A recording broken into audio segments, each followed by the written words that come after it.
नमस्ते। देखिए, आज मैं आपको टॉन्सिलाइटिस पे कुछ बात करने जा रहा हूँ या आपको समझाने जा रहा हूँ। अमूमन लोगों को पता नहीं होता है और हमारे शरीर में कौन सा अंग, कौन सी मशीन फिट है, उसका क्या काम है, वह कैसे इंडिकेशन देता है, उसका क्या आहार है, यह सब नेचर द्वारा तय किया होता है। हमें बस समझ लेना, उसके नैया में बैठ के बह लेने, प्रकृति की नाव में बैठ लेना ही स्वास्थ्य है। तो टॉन्सिलाइटिस यहाँ पे ग्रंथियाँ होती है।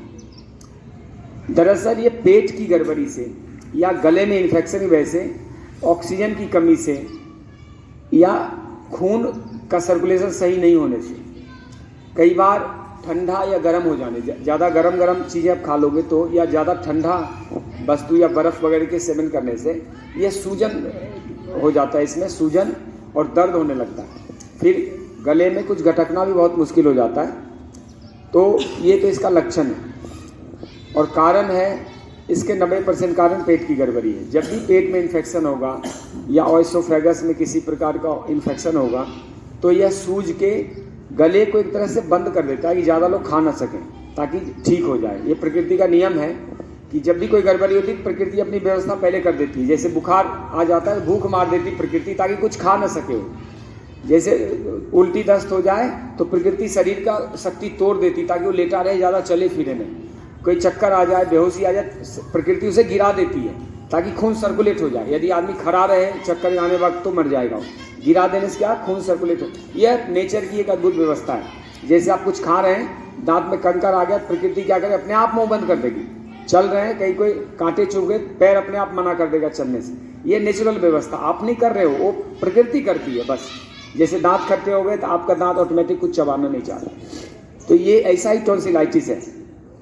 टॉन्सिलाइटिस सूजन पैदा कर देती ताकि लोग खाना ना खा सके। तो इसको अब क्या करना है कि ठीक कैसे करना है। सबसे पहला भी इसको ठीक करने का है कि जूस पी के उपवास करना है। पानी, गुनगुना पानी, जूस पर उपवास करने। इसके साथ साथ अदरक का रस और शहद ले लेके कई बार यहाँ पे मुंह में उंगली डाल के उसमें मालिश करना, हल्का हल्का मसाज करने। भूल के भी कुंजल क्रिया नहीं करनी। इस स्टेज में उल्टी नहीं करनी। उल्टी करेंगे तो और भयंकर सूजन आएगा, आपको बहुत परेशानी का सामना करना पड़ेगा। लेकिन यदि थोड़ा थोड़ा अदरक चूसते रहते हैं या मुलेठी चूसते रहते हैं या नींबू शहद भी आप रस लेके और इसकी थोड़ी मसाज करते हैं, ऊपर से गर्म और ठंडे की सिकाई दोनों साथ करना चाहिए, हॉट एंड कोल्ड गले पे, तो यह ठीक हो जाता है। और कम से कम 3 दिन का फास्ट करना है। कोई दवाई की जरूरत नहीं पड़ती।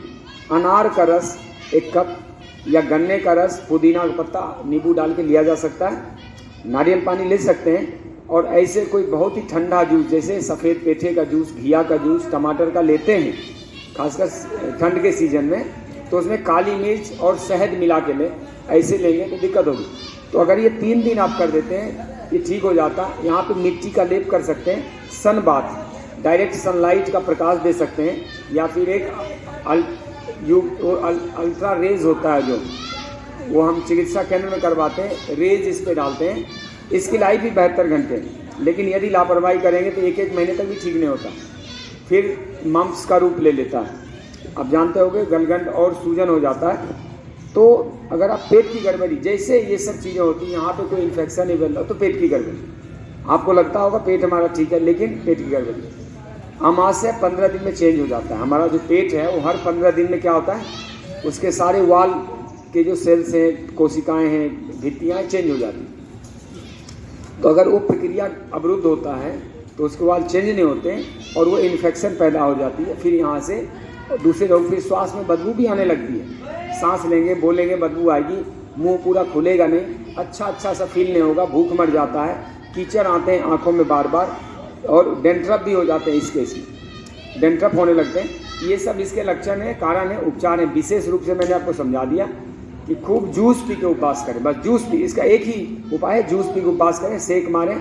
और प्राणायाम समझाता हूँ इसमें, ये प्राणायाम उज्जाई बहुत फायदेमंद है।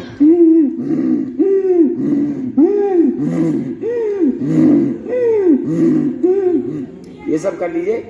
किसी प्रकार की दलिया, खिचड़ी, मिठाई, लड्डू, चाय, कॉफ़ी नहीं पीना। काढ़ा पी सकते हैं। काढ़े में क्या डाल सकते हैं, सिंपल सा अजवाइन डालें, सौंफ डालें, तुलसी का पत्ता डालें, मुलेठी डाल दें, या फिर दालचीनी हो या लेमन ग्रास हो, उसको डाल के उबाल के गुड़ नींबू डाल के काढ़ा पिए।